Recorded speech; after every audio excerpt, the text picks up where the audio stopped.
Study ಸರ್ಕಲ್ಗೆ ಸ್ವಾಗತ. So ಇವತ್ತಿನ ಈ ಒಂದು ವಿಡಿಯೋದಲ್ಲಿ SSLC ಸಮಾಜ ವಿಜ್ಞಾನ ವಿಷಯಕ್ಕೆ ಸಂಬಂಧಿಸಿದಂತೆ ನಕ್ಷೆ ಒಂದು ಪ್ರಶ್ನೆ ಇರ್ತದೆ. 5 ಅಂಕದ ಪ್ರಶ್ನೆ ಇರ್ತದೆ. ಇಲ್ಲಿ ನೋಡೋಣ. ಮೊದಲಿಗೆ ಏನಪ್ಪ ಅಂದ್ರೆ ಭಾರತ ಭೌಗೋಳಿಕ ಸ್ಥಾನ ಹಾಗೂ ಪ್ರಾಕೃತಿಕ ಲಕ್ಷಣಗಳು. ಈ ಒಂದು ಅಧ್ಯಾಯದಲ್ಲಿ ನಿಮಗೆ ಆ ನಕ್ಷೆಯಲ್ಲಿ ಗುರುತು ಮಾಡೋಕ್ಕೆ ಯಾವೆಲ್ಲ ಪಾಯಿಂಟ್ಸ್ಗಳನ್ನು ಕೊಡಬಹುದು. ಮೋಸ್ಟ್ ಇಂಪಾರ್ಟೆಂಟ್ ಆಗಿರ್ತಕ್ಕಂಥ ಪಾಯಿಂಟ್ಸ್ಗಳು ಅದಾವ. ಅದರಲ್ಲಿ ನೋಡ್ಬೋದು. ಮೊದಲೇದಾಗಿ ಏನಪ್ಪ ಅಂತಂದ್ರೆ 82 ಬಾರಿ ಪೂರ್ವ ರೇಖಾಂಶ. ಇದನ್ನು ತುಂಬ ಬಾರಿ ಕೇಳಿರ್ತಾರೆ. ಈ ಬಾರಿ ಕೂಡ ಕೇಳ್ಬೋದು. ಸಾಧ್ಯತೆ ಜಾಸ್ತಿ ಇದೆ. 82 ಬಾರಿ ಪೂರ್ವ ರೇಖಾಂಶ. ಅದನ್ನು ಇಲ್ಲಿ ನೀಡಿದ್ದೀನಿ. ಅದನ್ನು ನೋಡ್ಬೋದು.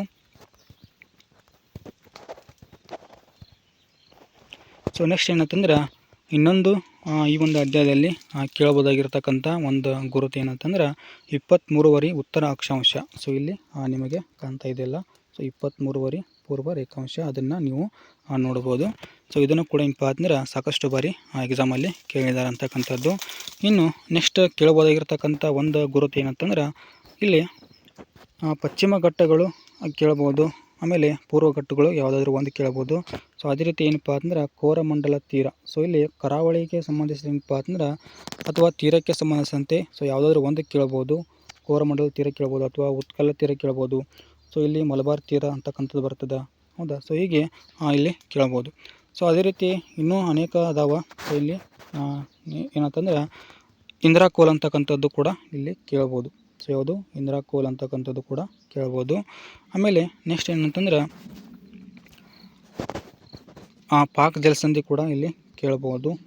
ಪಾಕ್ ಜಲಸಂಧಿ. ಆಮೇಲೆ ಮೋಸ್ಟ್ ಇಂಪಾರ್ಟೆಂಟ್ ಏನಂತಂದ್ರೆ ಕನ್ಯಾಕುಮಾರಿ. ಇದನ್ನು ಕೂಡ ಕೇಳ್ಬೋದು. ಇದಷ್ಟು ಏನಪ್ಪ ಅಂದ್ರೆ ಕೇಳ್ಬೋದು. ಇನ್ನೂ ಒಂದು ಪಾಯಿಂಟ್ ಏನಂತಂದ್ರೆ ಇಂದಿರಾ ಪಾಯಿಂಟ್. ಇದು ಕೂಡ ಏನಪ್ಪ ಅಂದ್ರೆ ಇಲ್ಲಿ ಕೇಳ್ತಕ್ಕಂಥ ಸಾಧ್ಯತೆ ತುಂಬಾ ಇದೆ.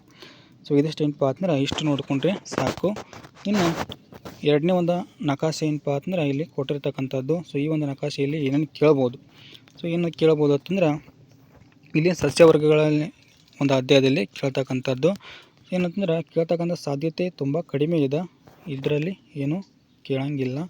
ನೆಕ್ಸ್ಟ್ ಮೂರನೇ ಒಂದು ನಕ್ಷೆ ಏನಂತಂದ್ರೆ ಭಾರತದ ವಿದ್ಯುದ್ದೇಶ ನದಿ ಕಣಿವೆ ಯೋಜನೆಗಳು. ಇದು ಕೂಡ ಏನಪ್ಪ ಅಂದ್ರೆ ತುಂಬ ಇಂಪಾರ್ಟೆಂಟ್ ಆಗಿರ್ತಕ್ಕಂಥ ಒಂದು ನಕ್ಷೆ ಆಗಿರ್ತದೆ. ಇಲ್ಲಿ ನೋಡ್ಬೋದು ನೀವು. ಇಲ್ಲಿ ಮೊದಲೇ ಒಂದು ಪಾಯಿಂಟ್ ಏನಂತಂದ್ರೆ ಬಾಕ್ರಾನ್ ಅಂಗಲ್. ಇದು ಮೋಸ್ಟ್ ಇಂಪಾರ್ಟೆಂಟ್ ಆಗಿರ್ತಕ್ಕಂಥದ್ದು. ಇಲ್ಲಿ ಸರಿಯಾಗಿ ನೀವು ಈ ರೀತಿಯಾಗಿ ಗುರುತು ಮಾಡಬೇಕಾಗ್ತದೆ.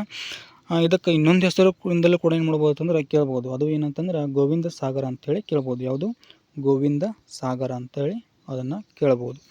ಎರಡೂ ಕೂಡ ಒಂದೇ. ಹೌದಾ. ಇನ್ನು ನೆಕ್ಸ್ಟ್ ಏನಂತಂದ್ರೆ ಯೋಜನೆಗಳಲ್ಲಿ ಕೇಳ್ಬೋದು. ಅದು ಯಾವುದಂತಂದ್ರೆ ಕೋಸಿ ಯೋಜನೆ. ಯಾವುದಂತಂದ್ರೆ ಕೋಸಿ ಯೋಜನೆ. ಜಸ್ಟ್ ಕೋಶಿ ಯೋಜನೆ ಅಂತೇಳಿ ಕೂಡ ಕೇಳ್ಬೋದು. ಅಥವಾ ಬಿಹಾರದ ಕಣ್ಣೀರಿನ ನದಿ ಅಂಥೇಳಿ ಅದನ್ನು ಕೂಡ ಇಲ್ಲಿ ಕೇಳ್ಬೋದು. ಯಾವುದಾದ್ರೂ ಒಂದು ಕೇಳ್ಬೋದು. ಸರಿಯಾಗಿ ನೀವು ಗುರುತನ್ನು ಮಾಡಬೇಕಾಗ್ತದೆ. ಹೌದಾ. ಇನ್ನು ನೆಕ್ಸ್ಟ್ ಏನಂತಂದ್ರೆ ನದಿಯಲ್ಲಿ ಕೇಳ್ಬೋದು. ಏನಂತಂದ್ರೆ ನರ್ಮದಾ ನದಿ. ಮೋಸ್ಟ್ ಇಂಪಾರ್ಟೆಂಟ್ ಆಗಿರ್ತಕ್ಕಂಥ ಒಂದು ನದಿ ಯಾವುದಂದ್ರೆ ನರ್ಮದಾ ನದಿ. ತುಂಬ ಬಾರಿ ಕೇಳಿದ್ದಾರೆ. ಅದನ್ನು ನೀವು ನೋಟ್ ಮಾಡ್ಕೊಳ್ರಿ ಅಥವಾ ಗುರುತನ್ನು ಸರಿಯಾಗಿ ತಿಳ್ಕೊಳ್ಳಿ. ಇನ್ನು ಅದೇ ರೀತಿ ಕೃಷ್ಣಾ ಮೇಲ್ದಂಡೆ ಯೋಜನೆ. ಇದು ಕೂಡ ಏನು ಮಾಡಿರತ್ತಂದ್ರೆ ಸಾಕಷ್ಟು ಬಾರಿ ಕೇಳಿದ್ದಾರೆ. ಯಾವುದು ಕೃಷ್ಣಾ ಮೇಲ್ದಂಡೆ ಯೋಜನೆ ಅಂತಕ್ಕಂಥದ್ದು ಸರಿಯಾಗಿ ನೀವು ಗುರುತು ಮಾಡಿಕೊಳ್ಬೇಕು. ಆಮೇಲೆ ನೆಕ್ಸ್ಟ್ ಏನಂತಂದ್ರೆ ದಾಮೋದರ ನದಿ ಕಣಿವೆ ಯೋಜನೆ. ಇದು ಕೂಡ ಸಾಕಷ್ಟು ಬಾರಿ ಪ್ರಶ್ನೆ ಏನೇನು ಮಾಡಿರತ್ತಂದ್ರೆ ಕೇಳಿದ್ದಾರೆ ಅಂತಕ್ಕಂಥದ್ದು. ಅದೇ ರೀತಿ ಹಿರಾಕುಡ್ ಯೋಜನೆ. ಹೌದಾ. ಆಮೇಲೆ ನೆಕ್ಸ್ಟ್ ಏನಂತಂದ್ರೆ ನಾಗಾರ್ಜುನ ಸಾಗರ ಯೋಜನೆ ಅಂಥೇಳಿ ಕೂಡ ಅದನ್ನು ಕೂಡ ಕೇಳ್ಬೋದು. ಇಲ್ಲಿ ನಾಗಾರ್ಜುನ ಸಾಗರ ಯೋಜನೆ. ಆಮೇಲೆ ಕಾವೇರಿ ನದಿ ಕೂಡ ಕೇಳ್ಬೋದು. ನೆಕ್ಸ್ಟ್ ಇನ್ನೊಂದು ಯಾವುದಪ್ಪ ಅಂತಂದ್ರೆ ತುಂಗಭದ್ರಾ ಅಂತೇಳಿ ಜಸ್ಟ್ ಅಷ್ಟೇ ಕೇಳ್ಬೋದು.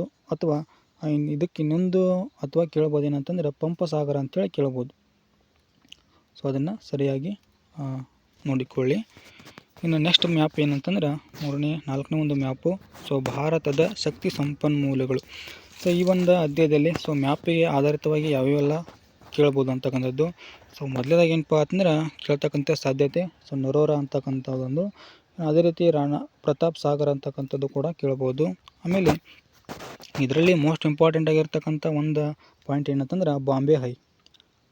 ಇದನ್ನು ಸಾಕಷ್ಟು ಬಾರಿ ಕೇಳಿರ್ತಕ್ಕಂಥದ್ದು. ತಾರಾಪುರ ಕೂಡ ಕೇಳ್ತಕ್ಕಂಥ ಸಾಧ್ಯತೆ ಇದೆ. ಇನ್ನು ಮೋಸ್ಟ್ ಇಂಪಾರ್ಟೆಂಟ್ ಆಗಿರ್ತಕ್ಕಂಥದ್ದು ಏನಂತಂದ್ರೆ ಕೈಗಾ. ಇದು ಸಾಕಷ್ಟು ಬಾರಿ ಕೇಳಿದ್ದಾರೆ ಅಂತಕ್ಕಂಥದ್ದು.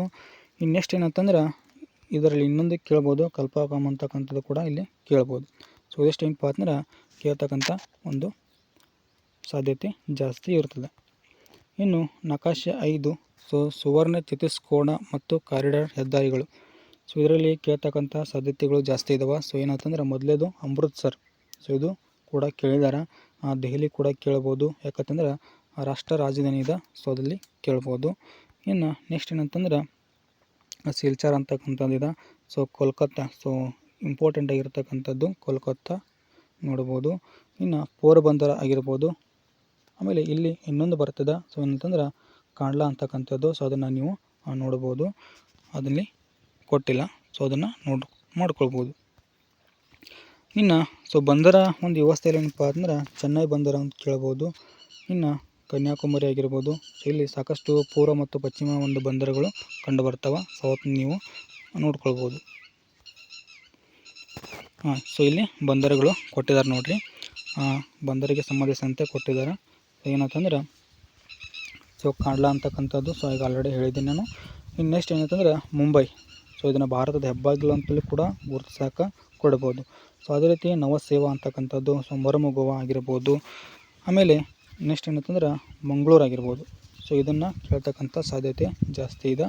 ಇನ್ನು ಕೊಚ್ಚಿ ಅಂತಕ್ಕಂಥದ್ದು ಕೂಡ ಇಲ್ಲಿ ಕೇಳ್ಬೋದು. ಸೊ ಅದನ್ನು ಸರಿಯಾಗಿ ನೋಡಿಕೊಳ್ಳಿ. ಇನ್ನು ನೆಕ್ಸ್ಟ್ ಏನಂತಂದ್ರೆ ಇಲ್ಲಿ ಕಲ್ಕತ್ತಾ ಅಂತಕ್ಕಂಥದ್ದು ಒಂದು ಬಂದರು, ಸೊ ಅದನ್ನು ಕೂಡ ಕೇಳ್ಬೋದು. ಅದನ್ನು ಭಾರತ ಚಹಾದ ಬಂದರು ಅಂತೇಳಿ ಕೂಡ ಕೇಳ್ಬೋದು, ಸೊ ಗುರುತು ಮಾಡಲಿಕ್ಕೆ. ಸೊ ಈ ರೀತಿಯಾಗಿ ಕೇಳ್ಬೋದು.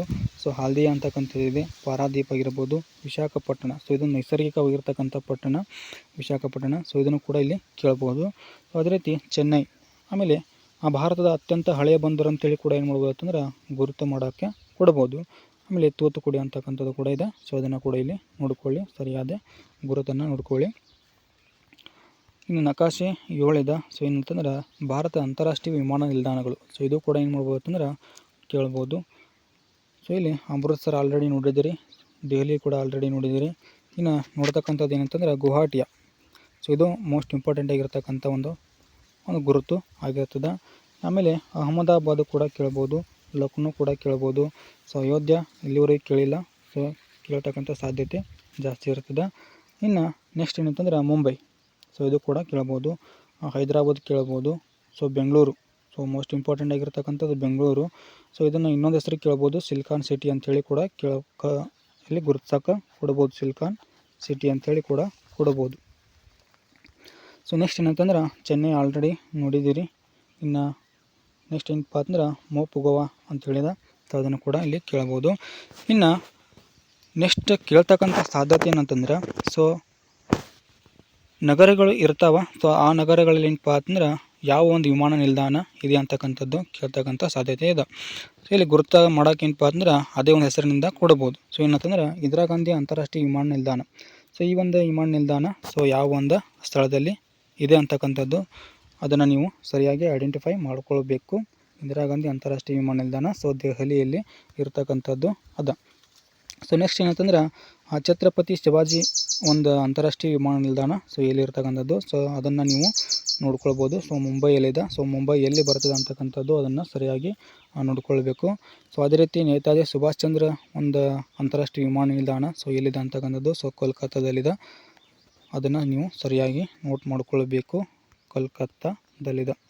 ಸೊ ಇಲ್ಲಿ ಇದೆ ನೋಡಿರಿ. ಇನ್ನು ನಂತರದಲ್ಲಿ ಏನಂತಂದ್ರೆ ಕೆಂಪೇಗೌಡ, ಸೊ ಅದು ಅಂತೂ ಆಲ್ರೆಡಿ ಗೊತ್ತಿರ್ತದೆ ನಿಮ್ಗೆ. ಸೊ ಇಲ್ಲಿಪ್ಪ ಅಂತಂದ್ರೆ ಬೆಂಗಳೂರು. ಇನ್ನು ಅದೇ ರೀತಿ ಸರ್ದಾರ್ ವಲ್ಲಭಭಾಯ್ ಪಟೇಲ್, ಸೊ ಇದು ಏನಪ್ಪ ಅಂದ್ರೆ ಯಾವ ಒಂದು ಸ್ಥಳದಲ್ಲಿ ಇರ್ತದಂದ್ರೆ ಅಹಮದಾಬಾದ್ ಒಂದು ಸ್ಥಳದಲ್ಲಿ ಇರ್ತಕ್ಕಂಥದ್ದು. ಸೊ ಅಹಮದಾಬಾದ್ ಸ್ಥಳ ನೋಡಿರಿ ಇಲ್ಲಿದೆ. ಇನ್ನು ಅದೇ ರೀತಿ ಲೋಕಪ್ರಿಯ ಗೋಪಿನಾಥ್ ಬಾರ್ಡೋಲಿ ಈ ಒಂದು ಅಂತಾರಾಷ್ಟ್ರೀಯ ವಿಮಾನ ನಿಲ್ದಾಣ ಎಲ್ಲಿದೆ ಅಂತಂದ್ರೆ ಅದು ಗುವಾಹಟಿಯ. ಸೊ ಅದನ್ನು ಇಲ್ಲಿ ನೋಡ್ಬೋದು, ಇದು ಕೂಡ ಕೇಳ್ತಕ್ಕಂಥ ಸಾಧ್ಯತೆ ಇದೆ. ಇನ್ನು ಚೌಧರಿ ಚರಣ್ ಸಿಂಗ್, ಸೊ ಈ ಒಂದು ಅಂತಾರಾಷ್ಟ್ರೀಯ ವಿಮಾನ ನಿಲ್ದಾಣ ಎಲ್ಲಿದೆಪ್ಪ ಅಂದ್ರೆ ಲಕ್ನೋ ಅಲ್ಲಿದೆ. ಸೊ ಅದನ್ನು ನೀವು ನೋಡ್ಕೊಳ್ಬೋದು. ಇನ್ನು ರಾಜೀವ್ ಗಾಂಧಿ ಅಂತಾರಾಷ್ಟ್ರೀಯ ವಿಮಾನ ನಿಲ್ದಾಣ, ಸೊ ಇದು ತುಂಬ ಬಾರಿ ಕೇಳಿದ್ದಾರೆ. ಸೊ ಇದು ಇಂಪಾರ್ಟೆಂಟ್ ಆಗ್ತದೆ. ಸೊ ಹೈದರಾಬಾದ್ನಲ್ಲಿ ಇರ್ತಕ್ಕಂಥದ್ದು. ಇನ್ನು ಮಹರ್ಷಿ ವಾಲ್ಮೀಕಿ ಅಂತಕ್ಕಂಥದ್ದು ಸೊ ಅಯೋಧ್ಯದಲ್ಲಿದೆ. ಸೊ ಅದನ್ನು ನೀವು ನೋಡ್ಬೋದು.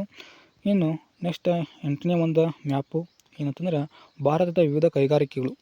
ಸೊ ಯಾವ್ಯಾವ ಕೈಗಾರಿಕೆಗಳು ಯಾವ್ಯಾವ ಒಂದು ಸ್ಥಳದಲ್ಲಿ ಅದಾವ ಅಂತಕ್ಕಂಥದ್ದು ನೋಡೋಣ. ಸೊ ಇಲ್ಲಿ ಮೊದಲನೇದಾಗಿ ನೋಡ್ಕೊಳ್ಳಿ, ಫರೀದಾಬಾದ್ ಅಂತಕ್ಕಂಥದ್ದು ಇದೆ, ಆಮೇಲೆ ಕಾನ್ಪುರ್ ಇದೆ, ಬೊಕಾರೋ ಇದೆ, ಭೋಪಾಲ್ ಇದೆ, ಬಿಲಾ ಇದೆ, ಅದು ಬರ್ನ್ಪುರ ಇದೆ. ಆಮೇಲೆ ನೆಕ್ಸ್ಟ್ ಏನಪ್ಪ ಅಂದ್ರೆ ದುರ್ಗಾಪುರ ಅಂತಕ್ಕಂಥದ್ದು ಇದೆ, ಆಮೇಲೆ ರೂರ್ಕೆಲಾ ಅಂತಕ್ಕಂಥದ್ದು ಕೂಡ ಇದೆ. ಸೊ ಹಟ್ಟಿ ಇದೆ, ಭದ್ರಾವತಿ ಇದೆ, ದಾವಣಗೆರೆ ಇದೆ, ಬೆಂಗಳೂರು ಆಗಿರ್ಬೋದು, ಸೇಲಂ ಆಗಿರ್ಬೋದು, ಕೊಯಮತ್ತೂರು ಆಗಿರ್ಬೋದು. ಸೊ ಎಲ್ಲವೂ ಕೂಡ ಕೈಗಾರಿಕಾ ಒಂದು ಪ್ರದೇಶ ಅದಾವೆ. ಸೊ ಅದನ್ನ ನೀವಿಲ್ಲಿ ನೋಡ್ಕೊಳ್ಬೋದು. ಇನ್ನು 9ನೇ ಒಂದು ನಕಾಶೆ ಏನಪ್ಪ ಅಂತಂದ್ರೆ ಭಾರತದ ಚಂಡಮಾರುತ ಪ್ರದೇಶಗಳು. ಸೊ ಇದು ಕೂಡ ಕೇಳ್ತಕ್ಕಂಥ ಸಾಧ್ಯತೆ ಇರ್ತಾವೆ ನೋಡ್ರಿ. ಸೊ ಮೊದಲನೇದಾಗಿ ಏನಪ್ಪ ಅಂತಂದ್ರೆ ದ್ವಾರಕಾ ಅಂತಕ್ಕಂಥದ್ದಾಗಿರ್ಬೋದು, ಪೋರ್ಬಂದರ್ ಆಗಿರ್ಬೋದು, ಸೊ ವಿಶಾಖಪಟ್ಟಣ ಆಗಿರ್ಬೋದು, ಮಚಿಲಿಪಟ್ಟಣಂ ಆಗಿರ್ಬೋದು. ಇದು ಮಚಿಲಿಪಟ್ಟಣ ಕೇಳ್ತಕ್ಕಂಥ ಸಾಧ್ಯತೆ ತುಂಬಾ ಇದೆ, ಅದನ್ನು ನೀವು ನೋಡಿಕೊಳ್ಳಿ. ಸೊ ಎಲ್ಲಿದೆ ಅಂತಂದ್ರೆ ನೋಡಿ ಮಚಿಲಿಪಟ್ಟಣ. ಸೊ ನೆಕ್ಸ್ಟ್ ಏನಪ್ಪ ಅಂತಂದ್ರೆ ನೆಲ್ಲೂರು ಆಗಿರ್ಬೋದು, ಪುದುಚೇರಿ. ಸೊ ಇದು ಪುದುಚೇರಿ ಕೇಳಬಹುದು, ಸಾಧ್ಯತೆ ಇದೆ. ಇನ್ನು ರಾಮನಾಥ್ಪುರ ಇಲ್ಲಿವರೆಗೆ ಕೇಳಿಲ್ಲ, ಸೊ ಕೇಳ್ತಕ್ಕಂಥ ಸಾಧ್ಯತೆ ಇದೆ. ಸೊ ಕೊಚ್ಚಿ ಆಲ್ರೆಡಿ ಕೇಳಿದ್ದಾರೆ, ಸೊ ಅದನ್ನು ನೋಡ್ಕೊಳ್ಳಿ. ಇನ್ನು ನೆಕ್ಸ್ಟ್ ಮ್ಯಾಪ್ ಏನಂತಂದ್ರೆ 10ನೇ ಮ್ಯಾಪು, ಇದು ಕೊನೆಯ ಮ್ಯಾಪ್ ಆಗಿರ್ತದೆ. ಸೊ ಭಾರತದ ಭೂಕಂಪನ ಪ್ರದೇಶಗಳು. ಸೊ ಇಲ್ಲಿ ಅದನ್ನು ನೋಡೋಣ. ಸೊ ಮೊದಲೇ ಒಂದು ಭೂಕಂಪನ ಪ್ರದೇಶ ಯಾವುದಪ್ಪ ಅಂತಂದ್ರೆ ಶ್ರೀನಗರ. ಸೊ ಇಲ್ಲಿ ಬರ್ತದೆ, ಅದನ್ನು ಸರಿಯಾಗಿ ನೋಡ್ಕೊಳ್ಳಿ. ಕಾಂಗ್ರಾ ಅಂತಕ್ಕಂಥದ್ದಿದೆ, ಅದನ್ನು ನೋಡ್ಕೊಳ್ಳಿ. ಸೊ ಭೂಪಾಲ್ ಇದೆ, ಲಾತೂರ್ ಇದೆ, ಕೊಯ್ನಾ ಇದೆ. ಸೊ ಇದನ್ನು ನೀವು ಸರಿಯಾಗಿ ಅಂಡರ್ಸ್ಟ್ಯಾಂಡ್ ಮಾಡಿಕೊಳ್ಳಿ. ಸೊ ಅದೇ ರೀತಿ ಕಾಚಾರ ಅಂತಕ್ಕಂಥದ್ದು ಕೂಡ ಏನಂತಂದರೆ ಇಲ್ಲಿ ಇರ್ತಕ್ಕಂಥದ್ದು, ಅದನ್ನು ಕೂಡ ನೋಡ್ಕೊಳ್ಳಿ. ಇನ್ನು ಕೊನೆಯದಾಗಿ ಹೇಳೋದೇನಪ್ಪ ಅಂತಂದ್ರೆ, ನೀವಿನ್ನೂ ನಮ್ಮ ಚಾನಲ್ನ ಸಬ್ಸ್ಕ್ರೈಬ್ ಮಾಡಿಕೊಳ್ಳ ಅಂತಂದರೆ ದಯವಿಟ್ಟು